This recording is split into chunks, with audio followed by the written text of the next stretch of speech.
We begin with breaking news. Governor Sarah Huckabee Sanders deploying the Arkansas National Guard to assist Immigration Customs Enforcement agents throughout our state. Let's bring in 4029's Brett Rains live in Fort Smith with what we can expect and what role the troops will have when it comes to illegal immigration enforcement efforts.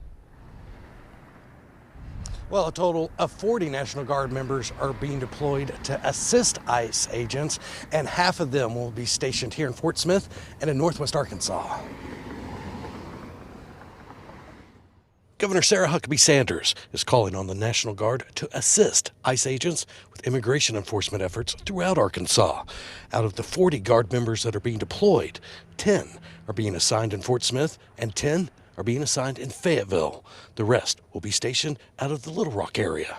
The governor says guardsmen and women will not be armed and will help with logistics for transporting people who are detained, including driving or riding in a vehicle with an ICE agent who has someone in custody. The governor says National Guard members will also help process those who are detained by Immigration Customs Enforcement agents. It's the first time Governor Sanders has deployed National Guard troops in Arkansas to help enforce federal immigration laws. Last year, she deployed 40 troops to assist Texas law enforcement on the southern border, and in 2023, 80 troops were deployed to the border. And of course, we asked, but as of right now, the governor's office and leaders with the National Guard are not yet providing any additional information about the special operation. Now, it's being funded entirely by the federal government, and it's set to last from now through November 15th. Live in Fort Smith, Brett Rains, 4029 News. Brett, thank you. Now, the American Civil Liberties Union of Arkansas, they said they condemn the governor's deployment of the National Guard. The executive director wrote, quote, "This is not making Arkansas safer, but promoting fear and inviting racial profiling." Now, for more local reaction on the deployment of the National Guard, let's head to 4029's Cameron McCrory live from Fayetteville. Cameron. Yeah, like Brett mentioned, the plans to deploy the National Guard include sending 40 guardsmen to cities across Arkansas, including 10 that will be assigned here in Fayetteville. I've spoken to local city council members and immigration communities. They say both of them are disappointed by governor's action. They say it's focusing governmental resources on all the wrong things. Fayetteville City Council member Dr. DeAndre Jones said right now there is no problem to be solved regarding immigration in Arkansas, and emphasized a need to focus on other issues like housing and education. He says this decision was purely political. This is not a crisis. This is simply, I believe, this is just simply political. This is simply sending a statement. This is simply following what's happening nationally, but it has nothing to do with anything locally.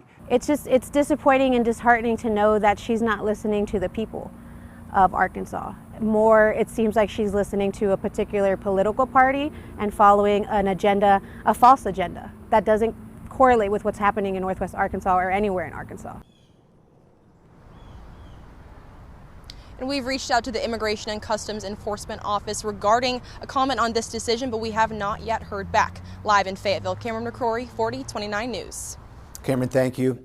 Well, President Trump escalating immigration enforcement in the U.S. and is pressing to send more federal troops to more cities. But critics say the administration's approach risks civil rights violations. Our White House correspondent Christopher Salas has the details.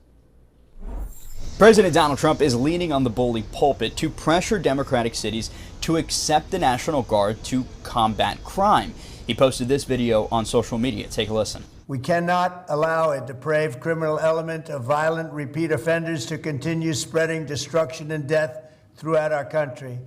We have to respond with force and strength. We have to be vicious just like they are. It's the only thing they understand. The president specifically mentioned the murder of a Ukrainian refugee in Charlotte, North Carolina. Police say surveillance video shows the suspect, who has a long arrest history, attacking that person. It comes as DHS is rolling out large-scale immigration operations in Chicago and Boston, with more to follow. Can you highlight what other cities you guys are looking to conduct operations in? I'm not going to forecast where we're doing operations. But I've been honest. Sanctuary cities are prioritized, so figure it out. Sanctuary cities, we all know who they are.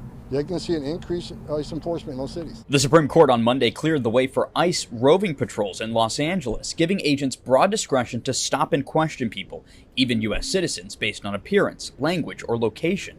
Civil rights advocates are raising alarms, but the White House says U.S. citizens should not be concerned. This administration is focused on the detention and deportation of illegal alien criminals who broke our nation's immigration laws. But those same civil rights groups say U.S. citizens have already been swept up in some of these immigration raids, and the Supreme Court ruling on Monday gives ICE more power. At the White House, I'm Christopher Salas, 4029 News. Now, ICE arrests, deportations, they spiked in Arkansas this year. We've examined ICE data, put together some charts to help you see the big picture. That way you can see month by month who ICE has arrested in Arkansas and where they're from. So you can find that at 4029tv.com, also on our free mobile app.